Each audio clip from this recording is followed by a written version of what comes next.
What's up guys, welcome back to the channel. This is Devin from Devin Drone. So for those of you who know, I've been flying the DJI Mini 4 Pro, and I wanted to just give a little bit of a feedback as I've been flying it now for a couple of weeks. So this shot over here, this is just the raw footage, unedited, straight from the drone. I was very impressed last time with the controller and the way that there was quite a little bit of interference in how much I was able to fly it. So I took it out to a friend's farm where it was quite safe to fly quite far, and I was extremely impressed. I managed to fly up this hill behind their house, but what I did find was the moment I went over the other side, so here I was at the peak, the moment I went over the other side, obviously when the mountain started getting in the way of direct sort of line of sight, started losing a bit of signal and started breaking up a bit. But that's fine, I always have the return to home feature enabled. So here I was chickening out and went back down. I did enjoy flying the drone too far out of shot, but it was just nice to test where your limitations are, because then when you're actually doing your own footage, you know of things to look out for. But I mean, overall, you can still see this was an extremely hot and extremely bright day. So capturing the shadows there in the mountains and having the sunlight on it was quite intense. I also had a few moments to play around with some of the quick shots and the zoom, as you can see here. But with this drone, I know it's a digital zoom. So here's a quick shot that I used for a fellowship.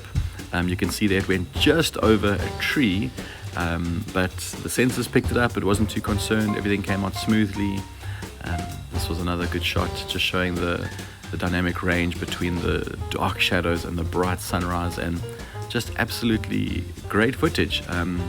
I've quite enjoyed playing around with the photographs and the raw pictures as well.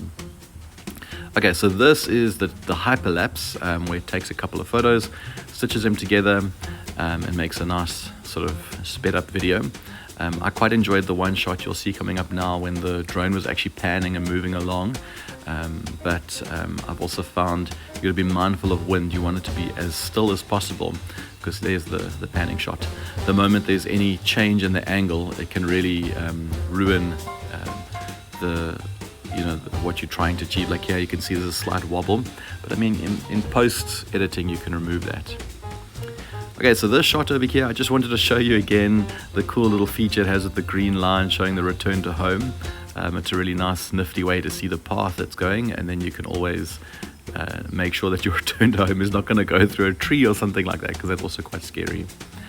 So again, there's the bit of the digital zoom coming back down to the farmhouse.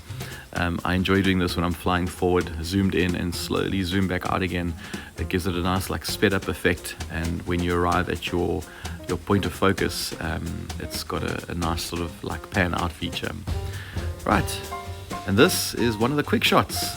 Thought I'd leave it. This is just me sitting on the field and letting the drone do its thing. I took a couple of shots, stitched it together. It's quite pretty. Also lots of trees around, as you could see, lots of buildings, and the drone managed it well. Yeah, overall I'm enjoying it, loving it. Till next time.